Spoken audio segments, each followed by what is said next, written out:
Hello students, कैसे हो आप सब।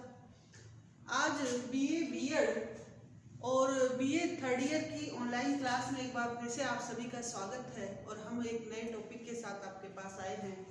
पिछला जो हमारा वीडियो था वो हमारा सार्क से संबंधित था, तो सार्क के मैंने 3 वीडियो डाले हैं।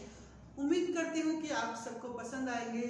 तो जैसे कि आपको पता है कि अभी हम इम्पोर्टेंट टॉपिक्स करा रहे हैं पहले, तो उसमें हमने सार्क करवा दिया था, नेम भी करवा दिया था। तीसरा जो इम्पोर्टेंट टॉपिक है हमारा वो है आसियान। देखिए student, SAARC, ASEAN, BRICS, IBSA, ये चारों क्या है, एक संगठन है, इंटरनेशनल संगठन है, अंतरराष्ट्रीय संगठन है और चारों में से एक 20 नंबर का क्वेश्चन हमेशा पुटअप होता है। तो अभी 2020 में ब्रिक्स को पूछा जा चुका है, तो ब्रिक्स को आप इस साल चाहे तो स्किप कर सकते हैं। तो अभी इम्पोर्टेंट जो है वो सबसे ज़्यादा सार्क के चांस बनते हैं, लेकिन चूंकि हमें पढ़ना है तो नेम भी इम्पोर्टेंट है। नेम यानी कि गुटनिरपेक्षता, गुटनिरपेक्ष देशों के जितने भी संगठन, जितने भी सम्मेलन हुए हैं उनको भी एक बार आपको ध्यान से देखना होगा। अब उसके बाद सार्क के बाद जो सबसे महत्वपूर्ण हमारा टॉपिक आता है वो है आसियान, ASEAN। आपने शायद 12th क्लास में पढ़ा होगा आसियान क्या है। तो आसियान भी जो है दक्षिण पूर्वी एशियाई राष्ट्रों का संगठन है। दक्षिण पूर्वी एशियाई राष्ट्रों का संगठन है। आसियान को इंग्लिश में ASEAN, आसियान के नाम से जानते हैं। इंग्लिश में इसका पूछे तो बोलेंगे association of south east Asian Nations. Association यानी कि संघ, ऑफ साउथ ईस्ट, दक्षिण पूर्वी एशियन नेशंस, एशियाई राष्ट्रों का संघ, यानी कि दक्षिण पूर्वी एशियाई राष्ट्रों का संघ।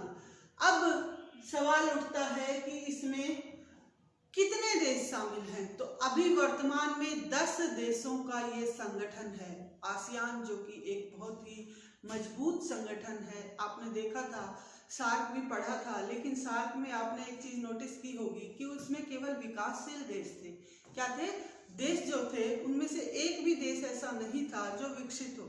अगर एक भी देश शामिल होता है विकसित, यानी कि जिसकी अर्थव्यवस्था काफी मजबूत हो, तो वह अन्य देशों को भी उससे लाभ ही मिलता है, उसके साथ अपने संबंध स्थापित करके। लेकिन उसमें सिर्फ विकासशील देश शामिल थे, इसीलिए सार्क जो है काफी हद तक कामयाब नहीं हो पाया है।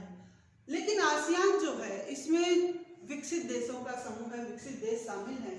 अब मैं बात करती हूँ कि 10 देशों के संगठन के साथ ये संगठन आपसी देशों में आर्थिक विकास और समृद्धि को बढ़ावा देने, क्षेत्र में शांति और एकता स्थापित करने के लिए काम करते हैं। किसी भी संगठन का उद्देश्य नॉर्मली यही होता है क्या कि आपस में जो है आर्थिक रूप से समृद्ध बनाना। कोई भी देश अगर किसी संगठन के साथ जुड़ता है तो नॉर्मली किस कारण से जुड़ेगा कि उस संगठन में उसका ज्यादा से ज्यादा विकास हो सके। जैसे छोटा सा उदाहरण ले लीजिए, हमने यूएनओ की स्थापना की थी राष्ट्रसंघ के बाद। तो यूएनओ की स्थापना के समय हमारा उद्देश्य यही था कि थर्ड वर्ल्ड वार जो है दोबारा से ना हो पाए। फर्स्ट सेकंड को तो हम रोक नहीं पाए, लेकिन यूएनओ की स्थापना के साथ हम सब ने यही सोचा था कि अब सामूहिक रूप से सभी देश शामिल होकर ये निर्णय लेंगे कि कोई तीसरा विश्व युद्ध ना हो सके, और एकता के साथ अंतर्राष्ट्रीय शांति बनाए रखने के लिए, एकता बनाए रखने के लिए सभी लोगों ने मिलकर उस संगठन का निर्माण किया था, सभी देशों ने। तो जाहिर सी बात है, जब इतना बड़ा अंतर्राष्ट्रीय संगठन इसीलिए निर्मित हुआ था, तो ये सार्क, आसियान, ब्रिक्स, इब्सा वो उसके सामने बहुत छोटे संगठन है। तो आसियान में भी जैसे सार्क का उद्देश्य क्या था, वही शांति, एकता स्थापित करना, आपसी देशों के बीच समस्याओं का सॉल्यूशन करना। तो इसमें भी वही है, आर्थिक विकास और समृद्धि को बढ़ावा देने के लिए, अंतर्राष्ट्रीय समस्याओं पर विचार विमर्श करने के लिए, उनका सॉल्यूशन ढूंढने के लिए, शांति और स्थिरता कायम करने के लिए एक साथ 10 देशों ने मिलकर इस संगठन का निर्माण किया। अच्छा, जब इस संगठन की स्थापना हुई थी उस समय इसमें केवल 5 ही देश शामिल थे, बाकी के 5 देश इसमें बाद में जुड़े हैं। 5 देश कौन से शामिल थे? संस्थापक जो सदस्य थे, सबसे पहले हम देखते हैं कि आसियान की स्थापना कब हुई। तो आसियान की स्थापना हुई है 8 अगस्त 1967 को। कहाँ पर हुई है? बैंकॉक में हुई है। आप सभी को पता है कि थाईलैंड की राजधानी है बैंकॉक। तो बैंकॉक में 8 अगस्त 1967 को 5 देशों ने मिलकर आसियान संगठन की स्थापना की और ये निश्चित किया गया कि इसका मुख्यालय जो होगा वो जकार्ता में होगा। जकार्ता कहाँ पर है? इंडोनेशिया में है। बात करें वर्तमान महासचिव कौन है, तो वर्तमान महासचिव लिम जैक होई है। कौन है? लिम जैक होई। अध्यक्ष कौन है? ली सिन लुंग है। ली सिन लुंग है। अब बात करते हैं कि जब इसकी स्थापना हुई थी 1967 में बैंकॉक में आसियान की, तो उस समय, अभी आपसे ध्यान रखना, खाली आपसे जैसे 2 नंबर के क्वेश्चन होते हैं तो वो कोई अलग से तो बन के आते नहीं है, आपके इन्हीं क्वेश्चनों में से पुटअप किए जाते हैं। तो पूछा जा सकता है कि आसियान का मुख्यालय कहाँ पर था, आसियान की स्थापना कब हुई, कहाँ पर हुई, तो ये चीजें आपको अच्छे से पढ़नी होगी। 8 अगस्त 1967 को बैंकॉक में इसकी स्थापना हुई। मुख्यालय जकार्ता इंडोनेशिया में है। वर्तमान महासचिव कौन है, तो ये भी आपको ध्यान रखना है, लिम जैक होई। अध्यक्ष कौन है? ली सिन लुंग है। अब इम्पोर्टेंट क्या है कि संस्थापक सदस्य इसके कौन कौन से हैं। तो संस्थापक सदस्यों की हम बात करते हैं तो 5 देश इसके संस्थापक सदस्य रहे हैं। कौन कौन से? इंडोनेशिया है, मलेशिया है, थाईलैंड है, फिलीपींस है और सिंगापुर है। अगर पूछा जाए कि 5 संस्थापक सदस्य कौन से थे, तो ये पांचों के नाम आपको नोट करने होंगे। अब उसके बाद जो देश शामिल हुए हैं वो कौन कौन से हैं, तो 6ठा सदस्य ब्रुनेई बना है। 6ठा सदस्य आसियान का ब्रुनेई बना है। कब बना है? 7 जनवरी 1984 को। 7 जनवरी 1984 को ब्रुनेई 6ठा सदस्य बना है। 7वां सदस्य वियतनाम बना है। कब बना है? 28 जुलाई 1995 को, यानी कि 1995 को वियतनाम बना है। 8वां सदस्य लाओस बना है। लाओस 23 जुलाई 1997 को। लाओस के साथ ही म्यांमार, दोनों देश एक साथ शामिल हुए थे। एक की डेट है 23 जुलाई 1997 को। अब यहाँ पर आपसे ये भी पूछा जा सकता है कि लाओस और म्यांमार आसियान में कब शामिल हुए थे, तो आपको दोनों की डेट में कंफ्यूजन नहीं होना चाहिए, दोनों की डेट सेम है। 23 जुलाई 1997 को दोनों देश एक साथ आसियान के सदस्य बने थे। 10वां सदस्य कंबोडिया बना है 30 अप्रैल 1999 को। 1999 को जब भारत पाकिस्तान के बीच कारगिल चल रहा था, तो उस समय कंबोडिया 30 अप्रैल 1999 को आसियान का 10वां सदस्य देश बना था। अब ये तो हो गए 10 सदस्य, कौन से? जो कि आसियान के सदस्य हैं। अब बात करते हैं कि क्या इसमें पर्यवेक्षक सदस्य भी शामिल है। मैंने एक बार बताया था कि पर्यवेक्षक सदस्य कौन से होते हैं। पर्यवेक्षक सदस्य वे होते हैं जो इनकी बैठकों में तो भाग लेते हैं, इनके जो अधिवेशन होंगे, सेशन होंगे, शिखर सम्मेलन होंगे आसियान के, उनमें तो वो देश शामिल होंगे केवल ऑडियंस के थ्रू, केवल मात्र दर्शक की तरह वो शामिल हो सकते हैं। विचार विमर्श करने का, अपना सुझाव देने का, मतदान करने का उनका हक अधिकार नहीं होगा, वो केवल शामिल होते हैं। एक छोटा सा उदाहरण देखते हैं अपन, जैसे कि हमारी शादी में जमाई पक्ष आता है, तो जमाई पक्ष शादी में शामिल होना तो आवश्यक होता है।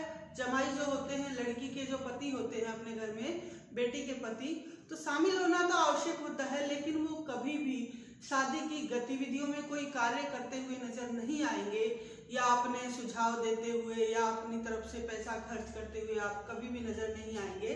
तो वही उदाहरण आप यहाँ पर ले सकते हो, पर्यवेक्षक सदस्य। तो 2 है आसियान के पर्यवेक्षक सदस्य। आसियान के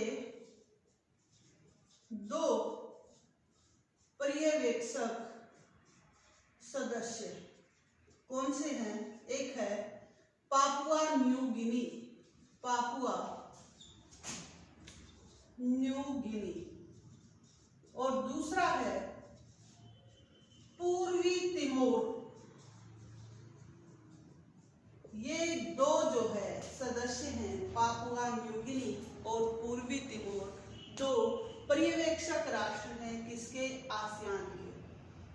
अब देखिए यहाँ पर बहुत सारे क्वेश्चन इसमें आ गए हैं आपके कि आसियान की फुल फॉर्म क्या है। मोस्टली फुल फॉर्म पूछी जाती है, जैसे अभी सार्क की पूछी गई थी, ब्रिक्स की पूछ लेते हैं, इसकी साफ्टा की पूछ लेते हैं, जो मैंने करवाए हैं आपको। तो फुल फॉर्म तो आपको बहुत अच्छे से याद होनी चाहिए। फिर उसके बाद स्थापना है, मतलब बेसिक चीजें आपको बिल्कुल क्लियर होनी चाहिए। मुख्यालय है, महासचिव है, फिर उसके बाद संस्थापक सदस्य कौन से थे, बाद में कौन कौन से देश शामिल हुए, और पर्यवेक्षक राष्ट्र भी आपको ध्यान में रखने होंगे। तो यहाँ तक आपका क्लियर हो गया। अब उसके बाद हम बात करते हैं कि आसियान की वर्तमान में क्या पृष्ठभूमि है, वर्तमान में किस प्रकार से ये कार्य कर रहा है। तो आसियान आज विश्व का एक प्रमुख क्षेत्रीय आर्थिक संगठन है। आसियान का जो महासचिव होता है वो आसियान के द्वारा पारित किए गए प्रस्तावों को लागू करने और सब कार्यों में सहयोग करने का कार्य करता है। ये जो महासचिव है लिम जैक हुई, इसका कार्यकाल होगा 5 वर्ष। महासचिव का कार्यकाल 5 साल का होगा और इसका कार्य क्या होगा, आसियान के द्वारा जो भी पारित प्रस्ताव हैं, जो भी आसियान ने प्रस्ताव पारित किए हैं उनको लागू करने और कार्यों में सामंजस्य बिठाने का कार्य करना किसका कार्य होगा, महासचिव का कार्य होता है।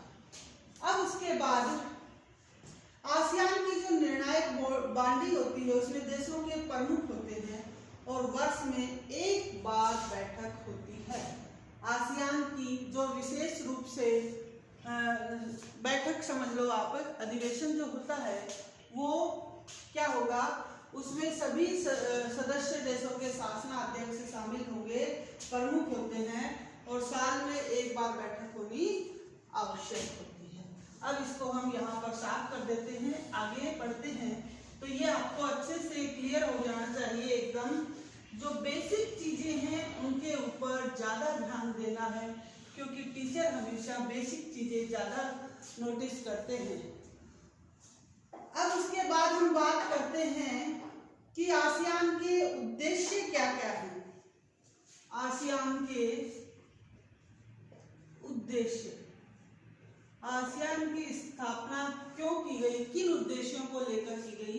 तो आसियान के निर्माण का जो प्रमुख उद्देश्य है वो है दक्षिण पूर्वी एशिया में आर्थिक प्रगति को बढ़ावा देना और सदस्य राष्ट्रों में राजनीतिक, सामाजिक, आर्थिक, सांस्कृतिक, व्यापारिक, वैज्ञानिक, तकनीकी, प्रशासनिक आदि सभी क्षेत्रों में परस्पर सहायता करना।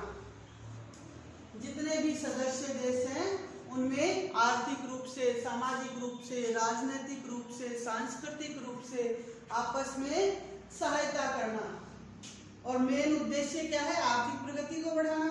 अब आसियान निर्माण घोषणा में इसका जो ध्येय था वो एक साझा बाजार तय करना था और सदस्य देशों के बीच व्यापार को बढ़ावा देना था। मतलब जितने भी सदस्य होंगे वो सभी सदस्य देश मिलकर एक साझा बाजार, सब मिलकर एक ऐसे बाजार का निर्माण करेंगे जिसमें सभी का भाग होगा, साझा होगा। और मेन जो क्या होगा, सदस्य देशों के बीच व्यापार को आपस में एक दूसरे देश के साथ ज्यादा से ज्यादा व्यापार को बढ़ावा देना होगा। अब उसके बाद आसियान का मुख्य उद्देश्य सदस्य देशों की संप्रभुता, क्षेत्रीयता, अखंडता और स्वतंत्रता को बनाए रखना और शांति पूर्वक आपसी झगड़े का निपटारा करना है। आसियान को अपने आप को मजबूत बनाने के लिए बहुत सारे आंतरिक और बाह्य प्रयास किए।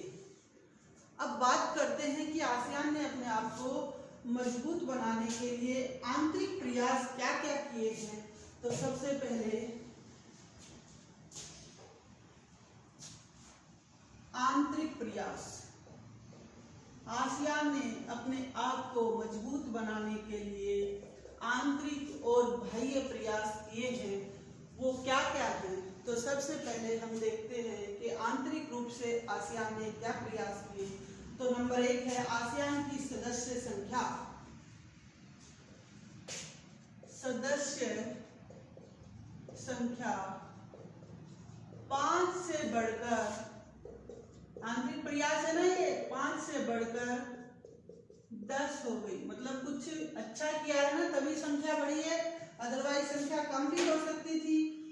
आसियान की सदस्य संख्या 5 से बढ़कर 10 हो गई, ये एक अच्छा प्रयास था। दूसरा है कि आसियान में 1995 में ARF का गठन किया गया। बहुत ही ज्यादा इंपॉर्टेंट है, कई बार पूछा जा चुका है।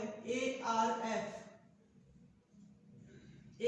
आसियान रीजनल फोरम का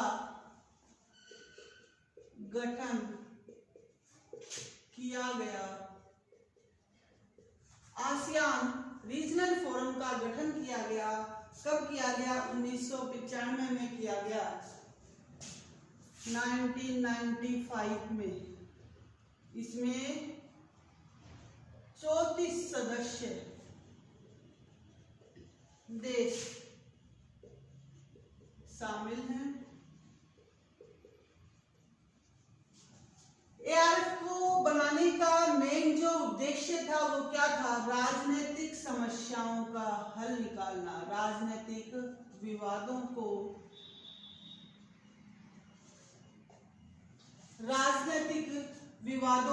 हल करना, ये इसका मेन जो है उद्देश्य था।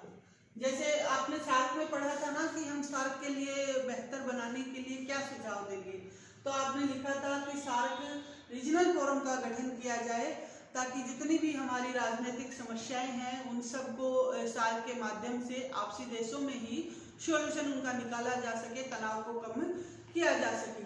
तो आसियान ने ARF का गठन कर दिया 1995 में ही। आसियान रीजनल फोरम बहुत इंपॉर्टेंट है, कई बार पूछा जा चुका है कि ARF का गठन आसियान ने कब किया, क्यों किया, कितने देश शामिल थे।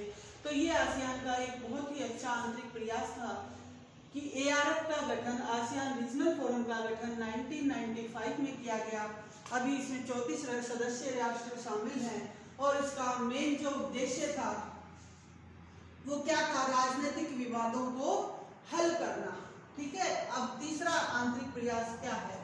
ये बहुत इंपॉर्टेंट है, बहुत अच्छे से पढ़ना है। तीसरा है 1995 में आसियान देशों ने अपने क्षेत्र को परमाणु विहीन क्षेत्र घोषित कर दिया। जितने भी आसियान के सदस्य राष्ट्र हैं, आसियान सदस्य राष्ट्रों ने 1995 में अपने सभी राष्ट्रों को, मतलब जितने भी उस समय उसके सदस्य राष्ट्र थे, सभी राष्ट्रों को परमाणु विहीन क्षेत्र राष्ट्र घोषित कर दिया कि हमारे पास परमाणु सामग्री नहीं है, परमाणु बम नहीं है, परमाणु विहीन क्षेत्र घोषित कर दिया। ये भी एक बहुत बड़ी उपलब्धि थी आसियान के सदस्य राष्ट्रों की कि 1995 में उन्होंने जितने भी उस समय उसके सदस्य देश थे, जो 96-99 वाले बाद में बने हैं, उससे पहले उन्होंने अपने क्षेत्रों को परमाणु विहीन क्षेत्र घोषित कर दिया। अब उसके बाद अगली जो उपलब्धि थी, कॉनकॉर्ड संधि पर हस्ताक्षर किए गए 2002 में। चौथी उपलब्धि 2002 में आसियान ने कॉनकॉर्ड संधि पर हस्ताक्षर किए। अब सवाल उठता है कि कॉनकॉर्ड संधि क्या थी? इसमें निर्णय लिया गया था कि 2020 तक व्यापार क्षेत्र आफ्टा की स्थापना की जाएगी। कॉनकॉर्ड संधि पर हस्ताक्षर किए, इसमें निर्णय लिया गया था, इसमें निर्णय लिया गया था कि 2020 तक आफ्टा, ध्यान रखना साफ्टा नहीं है ये, AFTA आफ्टा यानी कि ASEAN free trade area, Asian free trade area की स्थापना की जाएगी। आफ्टा की स्थापना की जाएगी 2020 तक। आसियान फ्री ट्रेड एरिया की स्थापना की जाएगी। मुक्त व्यापार, आसियान मुक्त व्यापार क्षेत्र की स्थापना की जाएगी, यानी कि आसियान के जो सदस्य देश होंगे वो एक दूसरे के साथ व्यापार करेंगे तो उसमें टैक्स जो है वो टैक्स से फ्री कर दिया जाएगा, टैक्स नहीं लगेगा। मुक्त व्यापार क्षेत्र की घोषणा यहाँ पर की गई। 2002 में कॉनकॉर्ड संधि हुई, आसियान के देशों ने उस पर साइन किए और उसमें ये निर्णय लिया गया कि आसियान के थ्रू एक आफ्टा की स्थापना की जाएगी जिसमें जितने भी आसियान के सदस्य देश हैं उनमें आपस में मुक्त व्यापार क्षेत्र की घोषणा की गई। अब अगला जो प्रयास है पांचवा, यहां से इसको साफ कर देते हैं। पांचवा प्रयास क्या था? आसियान का आपसी व्यापार। पांचवा, अब आपने देखा था कि सार्क का जो आपसी व्यापार था वो 10% से भी कम है, लेकिन यहाँ पर आसियान का आपसी व्यापार 40% से भी अधिक है। मतलब जितने सदस्य देश हैं वो जहां आपस में मिलकर व्यापार कर रहे हैं वो 40% से भी ज्यादा है। एक और है, आसियान कॉमन व्यापार नीति के साथ कॉमन विदेश नीति भी अपना रहा है। कॉमन व्यापार नीति के साथ कॉमन विदेश नीति, ये भी एक अच्छा प्रयास है कि व्यापार भी कॉमन है तो विदेश नीति भी कॉमन होनी चाहिए। विदेश नीति भी अपना रहा है। किस देश के साथ किस प्रकार के संबंध बनाए जाएंगे, कैसे व्यापार किया जाएगा, कैसे राजनीतिक समस्याओं का सॉल्यूशन किया जाएगा, क्या क्या पॉलिसी जो देश हैं वो आपस में अपनाएंगे जिससे ज्यादा से ज्यादा देशों का विकास किया जा सके। तो व्यापार नीति तो कॉमन है ही, उनका प्रयास क्या है कि हमारी विदेश नीति भी कॉमन हो जाए, मतलब सबकी साझी हो जाए। तो ये कुछ एक आंतरिक प्रयास है आसियान के माध्यम से जो किए गए हैं। सबसे पहले आसियान की सदस्य संख्या 5 से बढ़ाकर 10 कर दी गई। ये बहुत अच्छा प्रयास है। एक ऐसा संगठन जिसकी स्थापना को भी ज्यादा लंबा समय नहीं हुआ, उसकी सदस्य संख्या बहुत जल्दी बढ़ा दी गई और देश भी उसमें सारे के सारे अच्छे हैं, मतलब विकासशील से भी ज्यादा अच्छे हैं। विकसित तो नहीं कह सकते सभी, लेकिन विकासशील मतलब आर्थिक रूप से समृद्ध हैं, ये मान लो आप। उसके बाद है कि आसियान में 1995 में ARF आसियान रीजनल फोरम का गठन किया गया जिसमें 34 देश अभी शामिल हैं ARF में। और उसका मुख्य जो ध्येय था, उद्देश्य था, वो क्या था कि उसमें राजनीतिक समस्याओं का ज्यादा से ज्यादा हल निकाला जाए। फिर उसके बाद आसियान सदस्य राष्ट्रों ने 1995 में अपने सभी राष्ट्रों को परमाणु विहीन क्षेत्र घोषित कर दिया। उसके बाद 2002 में कॉनकॉर्ड संधि पर हस्ताक्षर किए जिसमें निर्णय लिया गया कि आफ्टा की स्थापना की जाएगी, AFTA ASEAN free trade area. उसके बाद सबसे महत्वपूर्ण जो है वो ये है कि 40% से भी ज्यादा जो है आपसी व्यापार यहाँ पर हो रहा है। फिर उसके बाद एक और अच्छा प्रयास की कॉमन व्यापार नीति के साथ साथ कॉमन विदेश नीति भी अपनाने का प्रयास यहाँ पर किया गया है। अब अगला जो है वो है बाह्य प्रयास। क्या क्या है यहाँ पर? देखिए आंतरिक प्रयास, अब है बाह्य प्रयास। आसियान काफी इंपॉर्टेंट टॉपिक है, इसलिए इसको भी आपको डिटेल में अच्छे से पढ़ना है। सार क्या आसियान में से एक क्वेश्चन जो है पुट अप किया जाता है, तो आप इसमें भी अच्छा दिमाग लगाइएगा। अब बाह्य प्रयास आसियान के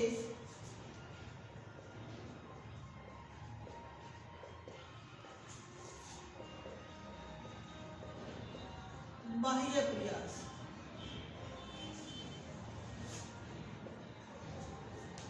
थोड़ा इंपॉर्टेंट है, तो ध्यान दीजिएगा। आसियान के बाह्य प्रयास सबसे पहला है आसियान +3, नंबर 1 आसियान +3, यानी कि आसियान 3 देशों के साथ, आसियान के 10 देश, इसके अलावा चीन, जापान, दक्षिण कोरिया के साथ शिखर बैठक आयोजित की जा रही है।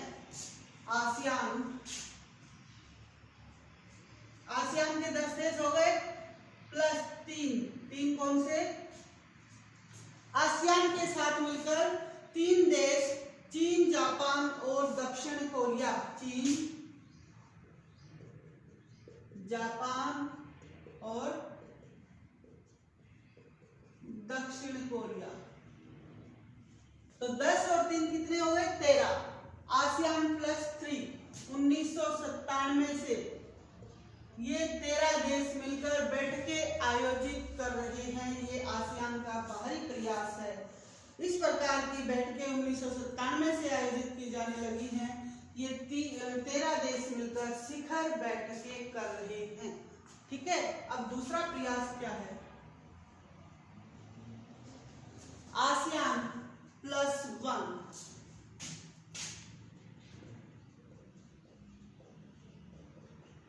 अब इसमें एक तो 10 देश तो ये हो गए आसियान के, +1 कौन सा हुआ? भारत। इस शिखर बैठक में आसियान के 10 देश भारत के साथ वार्ता कर रहे हैं। इस प्रकार की शिखर बैठकें 2002 से नॉम पेन है। एक हो गया भारत, 2002 से शुरू हुई है। कहां से? नाम पेन है, कंबोडिया से आयोजित की जाने लगी हैं। अब देखिए, इसमें आप घबराइए मत। बाह्य प्रयास मतलब आसियान से बाहर निकलकर देशों का विकास करने का क्या प्रयास किया है? तो सबसे पहले आसियान 3 सदस्य, आसियान के 10 देश अलग है +3, यानी कि टोटल 13 सदस्य हो गए। ये 1997 से बात कर रहे हैं, विचार विमर्श कर रहे हैं, शिखर सम्मेलन कर रहे हैं। तो क्वेश्चन उठता है कि आसियान +3 क्या है? तो आपको आसियान + चीन, जापान, दक्षिण कोरिया 1997 से शिखर बैठकें आयोजित कर रहे हैं, यही लिखना है।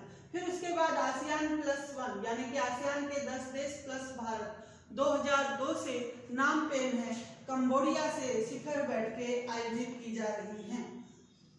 तीसरा है EAS, पूर्वी एशियाई शिखर सम्मेलन।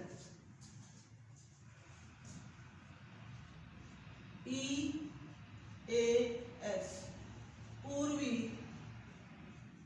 एशियाई शिखर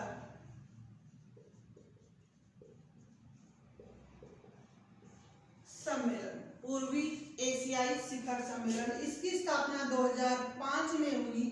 इसमें इसकी स्थापना हुई है 2005 में। इसमें कौन कौन से देश हैं? इसमें हैं आसियान के 10 देश निम्न 8 देशों के साथ शिखर बैठक आयोजित कर रहे हैं। कौन कौन से? जापान, चीन, दक्षिण कोरिया, भारत, रूस, अमेरिका प्लस रूस, अमेरिका, न्यूजीलैंड, ऑस्ट्रेलिया। देखिए, रूस, अमेरिका, न्यूजीलैंड। अब इसमें आपको एक ट्रिक लगानी होगी, ऑस्ट्रेलिया। अब देखिए आसियान की ये क्या है, आसियान +8 EAS पूर्वी एशियाई शिखर सम्मेलन 2005 से बैठ के आयोजित हो रही हैं। आसियान +8 यानी कि रूस, अमेरिका, न्यूजीलैंड, ऑस्ट्रेलिया। अब आसियान के 10 देश हो गए टोटल। 8 देश कौन से हुए? 3 तो ये हो गए, चीन, जापान और दक्षिण कोरिया। ठीक है, 3 जो आसियान +3 में आए थे, 3 हो गए। एक भारत हो गया, चौथा आसियान +1 वाला। तो आसियान +3 वाले और 1 वाले 4 हो गए, चीन, जापान, दक्षिण कोरिया, भारत। और 4 हो गए रूस, अमेरिका, न्यूजीलैंड, ऑस्ट्रेलिया। तो 4 + 4 कितने हो गए? 8। समझ में आ रहा है मैंने क्या बोले? आसियान के 10 देश प्लस, यहाँ पर देखिए ये इसमें आसियान +8 शामिल हो गए। ठीक है, अब इसमें आपको बताना है कि ये कौन कौन से देश होंगे। तो आसियान के 10 देश प्लस 4 देश ये जो पहले आए हैं, आसियान +3 वाले, आसियान +1 वाला, 3 और 1 4, और 4 देश नए, रूस, अमेरिका, न्यूजीलैंड, ऑस्ट्रेलिया। तो यहाँ पर मैं लिख देती हूँ चीन, जापान, दक्षिण कोरिया और भारत। टोटल 8 हो गए।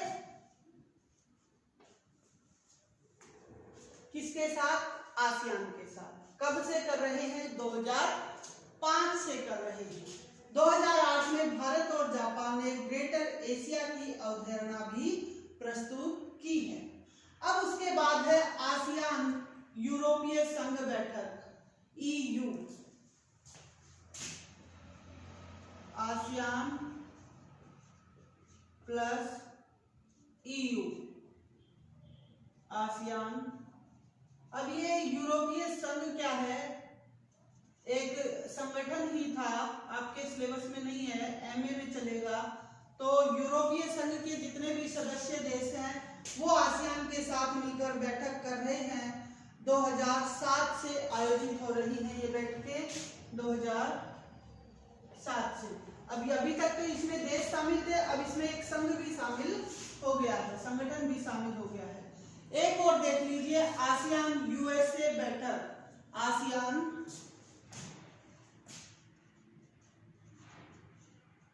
+USA बैठक।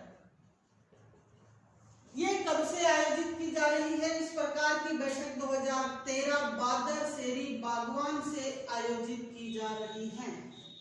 2013 से आयोजित हो रही है ये बादर सेरी बागवान, बादर सेरी बागवान। अब ये इसके भारी प्रयास हैं।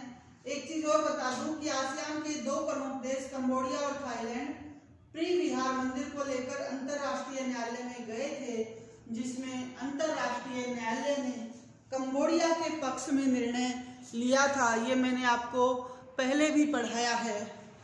तो देखिए, बाह्य प्रयास ज्यादा समझने की कोशिश नहीं करेंगे, छोटा सा ही है। एक बार फिर से आपको बता देती हूँ कि आसियान के बाह्य प्रयास में सबसे पहले आपको पॉइंट लगाने होंगे, पहला, दूसरा, तीसरा, ठीक है, चौथा, पांचवा और छठा। ये 6 पॉइंट है आपके। सबसे पहला, आसियान का बाह्य प्रयास क्या है? तो आसियान +3, आसियान जो है 3 देशों के साथ मिलकर 1997 से शिखर बैठकें आयोजित कर रहा है। फिर आसियान +1, आसियान भारत के साथ 2002 से कर रहा है। फिर आसियान EAS के साथ एशियाई शिखर सम्मेलन, इसमें 8 देशों के साथ कर रहा है। आसियान EU के साथ कर रहा है, यानी कि यूरोपीय संघ के साथ 2007 से। फिर आसियान क्या है? +USA, आसियान इसके साथ EU, ये एक ही है, चौथा ही पॉइंट आएगा ये 5वां है। ठीक है, आसियान USA के साथ भी बैठके, USA यानी कि अमेरिका के साथ 2013 से बादर सेरी बागवान में भी बैठके आयोजित कर रहा है। तो ये थे आसियान के आंतरिक और बाह्य प्रयास।